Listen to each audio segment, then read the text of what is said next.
Today we're taking a look at these NCAAB matches, which are happening on Wednesday, November 9, 2022, and giving you match breakdowns, betting tips and predictions in general on these games. Welcome back to High Stakes, let's get straight into it. Also, don't forget to subscribe and push that notification bell to get notified as soon as we release these sport prediction videos, and if you would like more betting tips and predictions, then check out our Patreon in the link down below.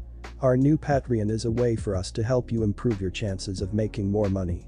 Multiple plans are available for each and every one of you. By becoming a member of the High Stakes Patreon, you will have access to our best team picks, total picks, parlay picks and much more. Stop wasting hours of your time searching for bad betting predictions that ends up costing you a lot of time and money. Join the High Stakes Patreon now and get the best betting picks. Seton Hall Pirates vs Monmouth Hawks.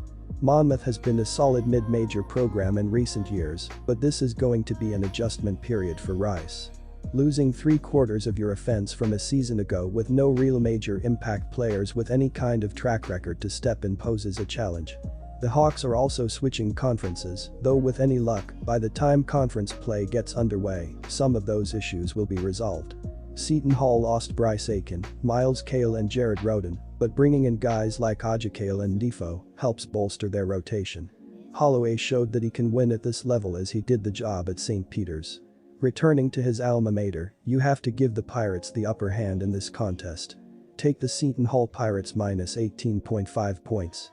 I expect King Rice's group to slow the pace and try and execute solid offensive possessions. We've seen his teams perform far better when they slow it down, and in this mismatch, the fewer possessions Seton Hall has, the better the odds for the Hawks. On the other side of the court, Coach Holloway is wanting this to be a defense-first kind of team. They have the talent to lock Monmouth down. In the paint you have the great rim protector in Defoe who will have to play more minutes due to injuries. Monmouth should be able to hold their own on the glass, and they've 3 starters 6'7" or taller. They'll also work the 7-0 freshman Sadhu into the mix, and he will alter several shots. With little deep threat and some premier defenders in their own right, play the under in this matchup. Under 138.5. Drake vs IUPUI. IUPUI is hoping to have a much more successful campaign during the second season for head coach Matt Crenshaw. He was named the 10th head coach in school history in the summer of 2021, but he suffered through one of the worst seasons in school history last year.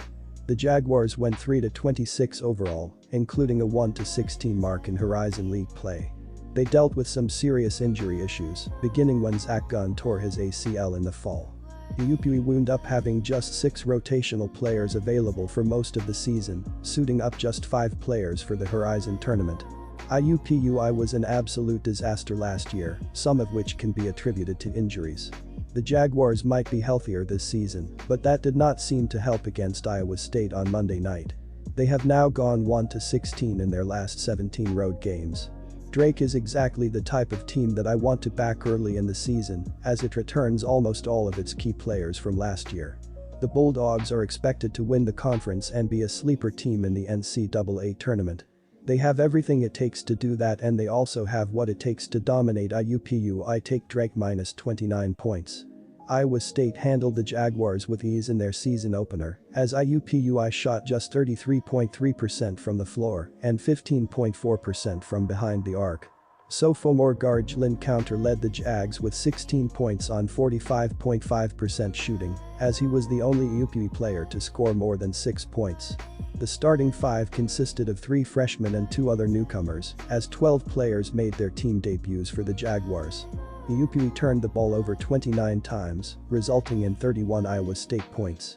The under is 4-0 in the Bulldogs' last 4 home games against a team with a losing road record and 7-0 in their previous 7 home games overall.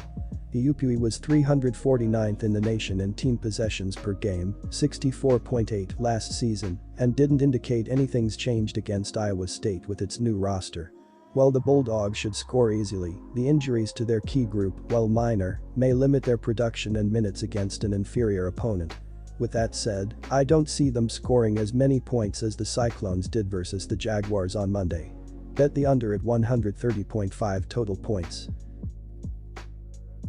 LSU vs UMKC. UMKC will kick off this new season with a new head coach as the team welcomed Marvin Menzies aboard this spring. Menzies, whose previous stops included New Mexico State and UNLV, brings enthusiasm to a position he handpicked after being out of the college coaching game for a few seasons. After last season's 19-win season, former coach Billy Donlon moved on to take an assistant coaching job at Clemson.